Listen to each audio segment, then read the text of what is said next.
Voici donc la page 12 de votre polycopie. Nous attaquons ici les gaz. Alors, de manière générale, en fait, les gaz, comme je vous l'ai déjà dit en classe, sont caractérisés entre autres par une équation qui s'appelle l'équation des gaz parfaits.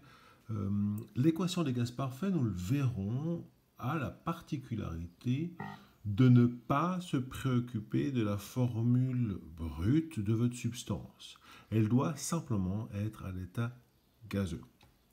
Alors, quels sont, à partir nous, notre tâche naturellement est d'identifier quelles sont les substances qui sont à l'état gazeux dans une réaction, par exemple. Alors, dans le cadre du gymnase, je vous propose ici deux cas de figure. Le premier cas de figure est caractérisé par ce qu'on appelle les hydrocarbures. Les hydrocarbures sont donc des substances contenant du carbone et de l'hydrogène. Alors, ça c'est la formule générale des alcanes, CnH2n plus 2. Donc, vous pourriez avoir N est égal à 1, donc ça fait C1H4, hein, N est égal à 2, C2H6, N est égal à 3, etc. Alors, lorsque vous êtes confronté à une substance type hydrocarbure alcane, la famille des alcanes, alors, en fait, alors, déjà, vous pouvez identifier que ce ne sont pas des molécules qui présentent d'autres interactions intermoléculaires que le dipôle induit. Dipôle induit, donc de type dispersion ou force de London. Alors, dans ces cas de figure, s'il n'y a pas de dipôle permanent, nous n'avons pas de pont hydrogène, etc. Alors la masse molaire nous permet simplement de prédire si un hydrocarbure est plutôt liquide ou plutôt solide à température ambiante et pression atmosphérique. Le tableau ici est pour nous représenter cette tendance. Voici du CH4, masse molaire de 16. D'accord. Là, vous avez 12 x 2, 24, plus 6, ça fait 30. 12 x 3, 36, plus 6, 42. Donc, toutes ces substances-là, jusqu'à la C4H10, est considérée à room temperature, à température de salle, température ambiante, à état gazeux. Si vous dépassez ce C4H10, vous passez à l'hydrocarbure plus grand, le C5H12, alors à ce moment-là, ce sera liquide. Voici donc un bon moyen de se dire que si un hydrocarbure est à l'état liquide ou gazeux, la masse molaire, parce qu'ils n'ont pas de dipôle induit, dipôle permanent, ils n'ont que des dipôles induits. Autrement, vous allez rencontrer un certain nombre de formules brutes, de petites molécules qui se trouvent être à l'état gazeux. Ceci, en général, on essaie de les apprendre parce qu'effectivement, on pourrait traiter les molécules, les nombres de moles de gaz après une réaction. Et effectivement, il faudra exclure certaines molécules car à l'état liquide et considérer d'autres molécules car à l'état gazeux. Alors voici une série de molécules qu'on pourrait rencontrer dans la suite du cours. Vous avez l'ammoniac, qui a une température d'ébullition de moins 33,4 degrés. Vous avez le CO, le monoxyde de carbone, qui a une température d'ébullition de moins 191.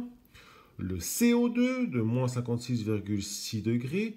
Nous avions vu que le CO2 a une température d'ébullition extrêmement proche de la température de fusion, voire à pression atmosphérique.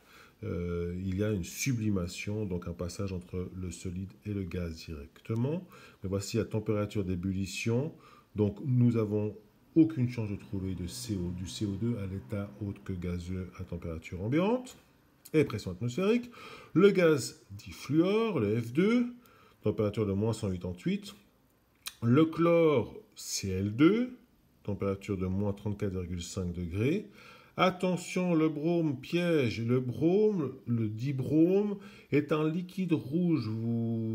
Peut-être que vous vous en souvenez, il est en photo dans le tableau périodique des classes de Chambland. C'est un liquide rouge. Et du reste, la température d'ébullition est autour des 60 degrés. Donc non, ce n'est pas un gaz. Le bromure d'hydrogène, HBr, qu'on appellera ensuite en solution l'acide bromhydrique, mais en solution uniquement aqueuse. Sous forme de gaz, HBr, il a une température de moins 67. Le chlorure d'hydrogène, HCl, moins 85 degrés. Le sulfure d'hydrogène, c'est un gaz que nous rencontrons souvent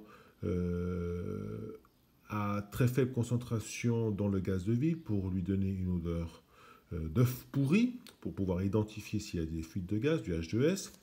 Température d'ébullition moins 60,7 degrés. Le monoxyde d'azote, NO, moins 151,8 degrés. Le dioxyde d'azote, NO2, 21,2 degrés.